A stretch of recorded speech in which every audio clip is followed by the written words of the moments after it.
Um dos maiores crimes urbanísticos da história da capital está sendo investigado, né? Um esquema no Rio Vermelho movimentou, segundo a polícia, milhões de reais com a comercialização de terrenos irregulares em áreas de preservação. A operação policial apontou que foram vendidos mais de 1.000 lotes. Vamos entender melhor esse caso. Mais de 500 mil de metros quadrados, 1.000 lotes e inúmeras famílias enganadas.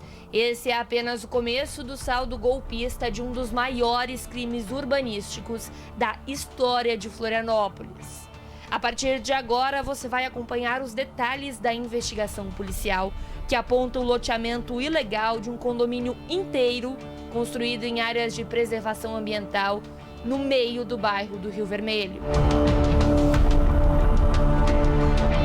A Operação Acapulco foi deflagrada pela Polícia Civil em 13 de agosto de 2024, após uma extensa investigação do Ministério Público de Santa Catarina, que começou ainda em 2020. O nome da ação vem em referência ao próprio condomínio irregular, conhecido como Acapulco e situado entre as servidões Joesi Guimarães da Silva, Gérbias, 11 Horas e Tulipas Vermelhas, todas no norte da ilha.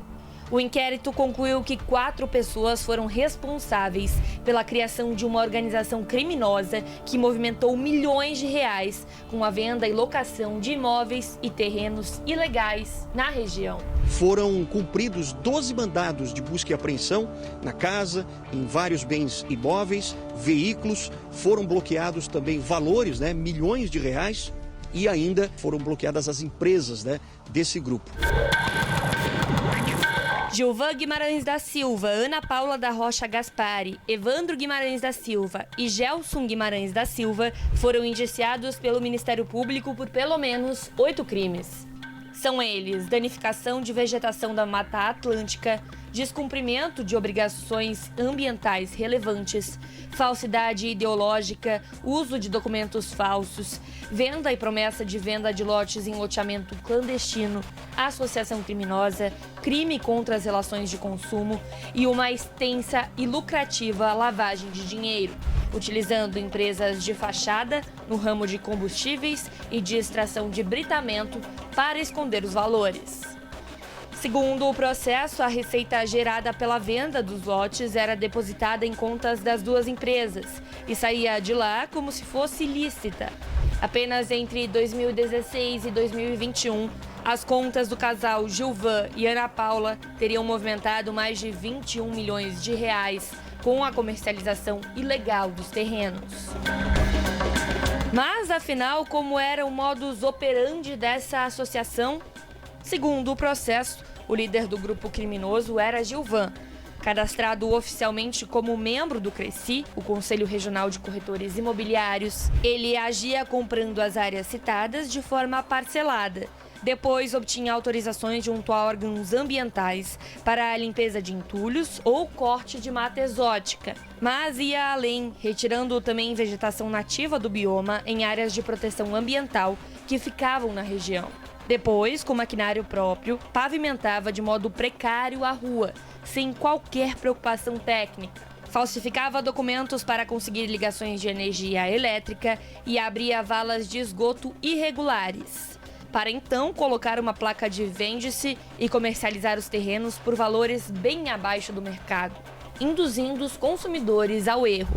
O contrato mais recente foi assinado ainda em agosto desse ano e o terreno ilegal vendido por mais de 200 mil reais. De acordo com o que foi levantado, ele responde por crimes ambientais em diferentes cidades catarinenses. O empresário vem sendo autuado pelo Ministério Público de Santa Catarina desde 2014. E os crimes vão desde a extração ilegal de areia até o fracionamento ilegal de propriedade.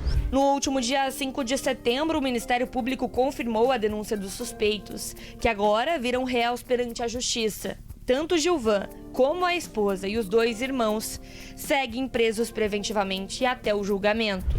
Mas o escândalo vai além e envolve também um servidor afastado da Prefeitura de Florianópolis. Oswaldir Darcy Magalhães atuava na Secretaria de Habitação e Desenvolvimento Urbano e é suspeito de ter facilitado o trâmite de processos habitacionais sem fiscalização em favorecimento de Gilvan. Atualmente exonerado da prefeitura, a Polícia Civil chegou até Darcy depois que o servidor recebeu transferências bancárias suspeitas dos responsáveis pelos imóveis irregulares. A imobiliária utilizada no golpe fica em uma das principais avenidas do Rio Vermelho e também bem próximo ao local onde os terrenos foram loteados e vendidos irregularmente. Durante as investigações, policiais da Polícia Civil chegaram a vir até aqui e confirmaram que alguns lotes ainda seguiam sendo vendidos por valores que chegavam a R$350 mil. Essa venda só era possível porque os envolvidos tinham um cadastro ativo no Cresci, Conselho Regional de Corretores Imobiliários. Durante as investigações, a Polícia Civil e o Ministério Público solicitaram o cancelamento dessa inscrição e o fechamento da imobiliária. O Rafael é corretor imobiliário e também conselheiro do Cresci.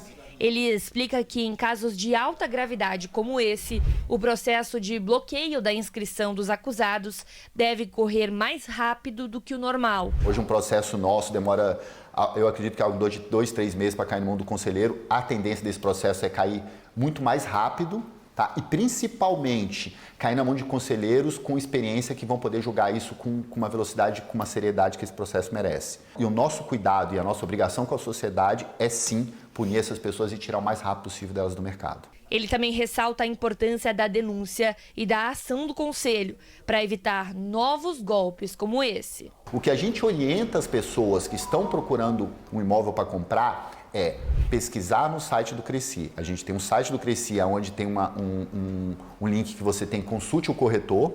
É só pegar o nome e o sobrenome da pessoa, colocar, você vai ver se ele é corretor de imóveis e se ele tem Cresci. Isso já é um primeiro estudo que o cidadão tem que fazer para poder saber que, pelo menos, se tiver algum problema, essa pessoa vai ser penalizada pelo órgão. Em contrapartida, a Prefeitura de Florianópolis, por meio da Secretaria de Segurança e Ordem Pública, órgão agora responsável pela fiscalização desse tipo de irregularidade, afirma que existe sim um trabalho de prevenção e monitoramento e que ele está passando por melhorias. Se há algum tipo de desvio ou de irregularidade na concessão dessa autorização, a identificação do problema é mais difícil. Mas nós estamos trabalhando na integração com o setor que fornece as licenças, com a controladoria do município, para criar novos mecanismos para que até nesses casos a fiscalização seja mais eficiente. No caso dos terrenos loteados irregularmente no Rio Vermelho, o secretário explica que existem vários processos a serem seguidos com relação ao futuro das casas ali construídas. Como é uma área muito grande, com muitos cenários diferentes, elas submetem a diferentes instrumentos que a prefeitura tem. Há áreas que podem ser regularizáveis, há áreas onde nós temos construções que já estão consolidadas em áreas regularizáveis. E aí é possível também fazer essa regularização. E nós temos, obviamente, construções não consolidadas, ou seja, ainda não habitadas, em áreas não regularizáveis. E aí é possível fazer a demolição sumária. A equipe de produção do Balanço Geral não conseguiu contato com a defesa dos acusados, já que o processo corre em segredo de justiça. O espaço segue aberto. Já o Ministério Público não deve se manifestar.